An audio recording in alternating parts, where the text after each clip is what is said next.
My parents told me I was adopted and shouldn't expect a dime from them. Then my grandmother's lawyer called. She left me $2.1 million and a letter that revealed the truth they never wanted me to know. Hello Reddit I, plus here. My name's Cameron Blake, 22 years old, and for most of my life, I thought I was a mistake, an afterthought tolerated by people who had better things to do. I worked the morning shift at a tire and lube shop just outside of Austin, Texas. It wasn't glamorous, but it paid for my night classes at community college and barely kept the lights on in my one-room apartment above a dry cleaner. That Tuesday morning, I was halfway through a bowl of off-brand cereal when my phone buzzed with an unknown number. I nearly ignored it. Bill collector, probably, but some nudge, made me answer. Is this Cameron Blake? A woman's voice. Crisp. Professional. Yeah. Who's this? This is Helen Rowe, from the law offices of Rowe and Kendall. I'm calling in regard to the estate of Alana Cartwright. I believe she was your grandmother? I froze. My spoon slipped out of my hand and clinked against the bowl. Grandma Alana had died 6 months ago. I hadn't been invited to the funeral. My parents, Greg and Melanie Blake, had told me flat out, don't come. She didn't even consider you her real grandson. It had crushed me. But what else was new? Yes, I said slowly. She was my grandmother. I need to schedule a meeting with you, Mr. Blake. There are matters in her will that require your immediate attention. There must be some mistake, I said. My parents told me she left everything to them and my brother. That was the lie they fed me as soon as the casket hit the dirt. She didn't owe you anything. Helen hesitated, then said, Mr. Blake, I believe it's important that we speak in person. Are you available this afternoon? By 1:30 p.m., I was sitting in a mahogany leather chair in a downtown office I'd never dreamed I'd step into, staring at documents that shattered my entire world. A trust in my name, $2.1 million, full ownership of Grandma Alana's 3-bedroom craftsman home in East Austin, and several accounts that had been quietly growing over the years. Mutual funds, CDs, a brokerage account. I don't understand, I whispered. They told me I wasn't even her grandson, that I was adopted. Helen, a woman with silver-streaked hair and sharp, intelligent eyes, slid a pale blue envelope across the desk. She instructed me to give you this, personally. My name, Cameron, was written on the front in handwriting I recognized from old birthday cards. Shaky, but deliberate. My dearest Cameron, if you're reading this, then I'm gone, and Helen has finally reached you. I've tried to see you for years, but your parents made it impossible. You were never adopted. You are the son of my daughter, Emily Cartwright, my only child.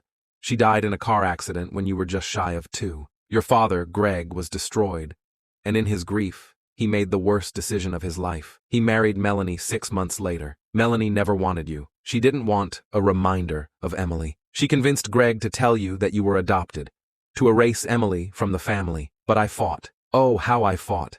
I threatened court. I threatened everything. They only kept you because I wouldn't go quietly. But they made sure to raise you like an outsider, didn't they? I wanted to be in your life, sweetheart. Melanie cut me out, changed your number, told neighbors I was crazy. Eventually, they moved without telling me. I didn't know where you were until I hired someone. He sent me pictures of you walking to your job, eating alone on your birthday, riding your bike to class in the rain. I kept them all. I cried over them, but I was proud of the man you were becoming. I know Greg and Melanie have told people they'd be inheriting my estate.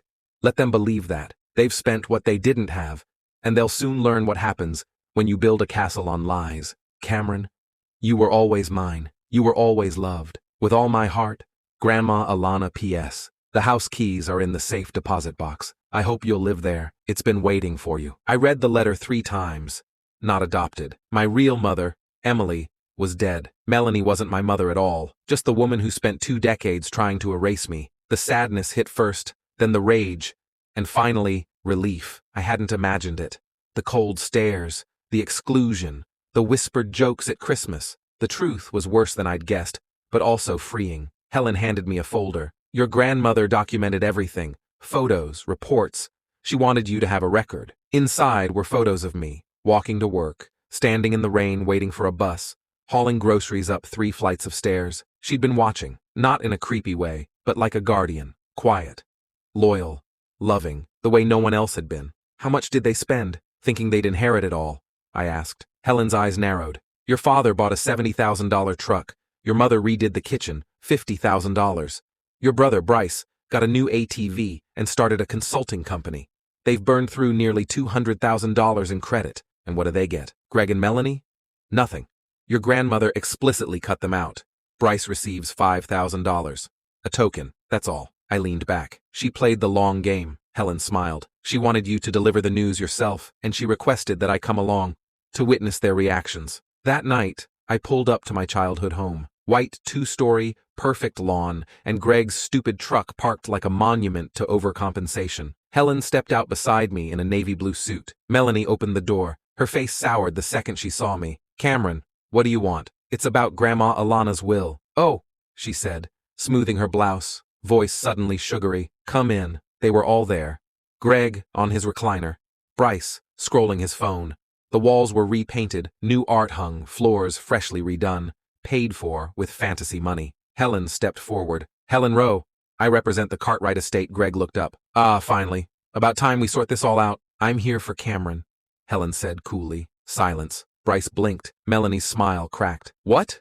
Greg asked, his voice tightening. I'm here to read Cameron's inheritance. You mean ours, Melanie said. Cameron wasn't even... He's adopted.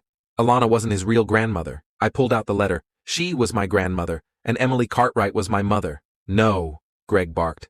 That's not... She was... You lied, I said. You let your wife convince you to erase me. You let her call me a stray in your house. Melanie stood. This is ridiculous. We raised you, fed you.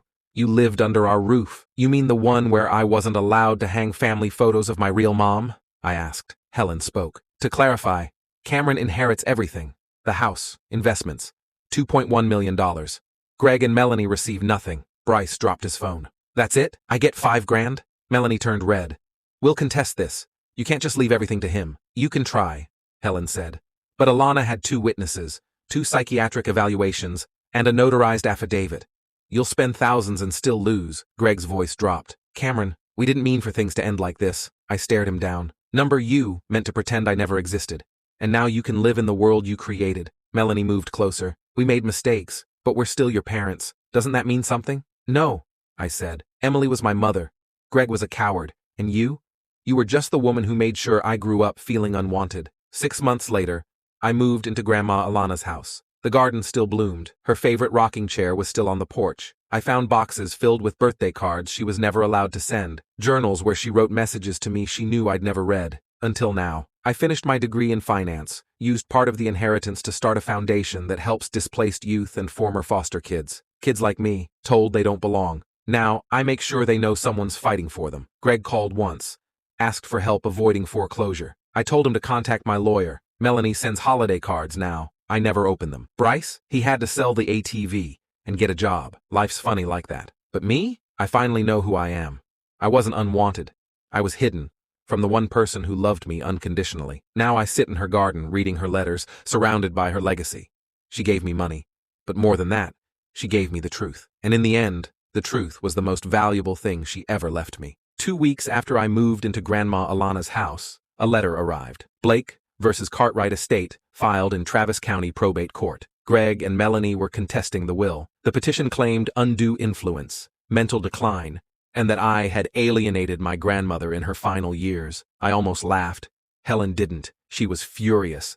They're desperate, she said, flipping through the documents at my kitchen table. But Alana anticipated this. We're prepared. I nodded.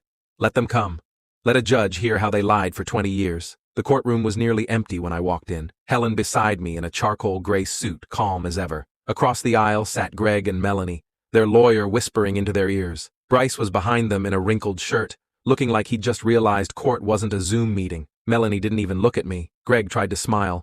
I didn't return it. The judge, an older man with tired eyes and a no-nonsense demeanor, entered and called the case. Melanie's attorney stood up and began spinning a story. Mr. Blake was estranged from Alana Cartwright for years. She was declining mentally. He re-entered her life only after learning of her wealth. My clients believe he manipulated her decision. Helen stood, her voice crisp like a scalpel. Your Honor, not only was Ms. Cartwright fully evaluated by 2 independent psychiatrists within months of signing her will, she made video recordings of her intentions. I have them on file. The judge raised an eyebrow. Video? Yes, sir. Would you like to view it now? He nodded. Please. The video played. Grandma Alana sat at her kitchen table, hair pulled back, soft sweater, voice firm. If you're watching this, it means Greg and Melanie are contesting my will. They'll say I was confused, that Cameron didn't belong. Let me be clear. I knew exactly what I was doing. She paused, holding up a folder with photos. This is Cameron. I hired a private investigator to follow him, not because I didn't trust him, but because I didn't trust them. I watched him work, struggle, survive. I saw dignity where others saw inconvenience. She looked straight into the camera. I gave Cameron everything because he is my grandson, because they lied to him, because they punished him for existing, and because I wanted my last act on this earth to tell him, "You were always mine." The screen went black. The silence in the courtroom was absolute. Greg looked down at his shoes. Melanie's mouth opened, but no sound came out. The judge took off his glasses. "Well, that answers that." He banged the gavel once. "Petition to contest the will is denied. The will stands as valid and enforceable. This court is adjourned." Outside the courthouse, I walked right past Greg and Melanie. Melanie tried to call after me. "Cameron, wait, you don't understand." She was confused. I turned slowly. "She was clearer than you ever were. You told me I wasn't family. You made me believe I didn't matter. Now you're finally learning what that feels like." Bryce muttered something under his breath. "What was that?" I asked, stepping closer. He looked up. "You think you're better than us now?" "No," I said. "I always was. You just refused to see it." 2 months later, Melanie sold her designer handbags on Facebook Marketplace. Greg's truck was repossessed. The kitchen remodel, half finished. Contractors walked off after not getting paid. Bryce moved back in and was working a warehouse job. Me? I hired a gardener to help me restore Grandma Alana's flower beds. I turned her old sewing room into a study, filled it with her photo albums and the letters she never got to send. Helen invited me to speak at a local nonprofit summit. People were calling the story The Inheritance Redemption. A few even wanted to make a documentary. I declined. Some things were better left personal. I found it tucked in the back of a kitchen drawer, sealed with a wax stamp. The handwriting was unmistakable. To Cameron, if they try to take it from you, my love, if they try to twist the truth, know this. I prepared for every angle. They never cared about you, only what they thought they were owed. But you've earned every penny, not for what you suffered, but for how you survived it. Let them rage, let them sue. The last word is mine, and I chose you. Love always. Grandma Alana. I folded the letter gently, placed it beside the others. They had tried, and they had lost. And for the first time in my life, I felt like I'd finally won.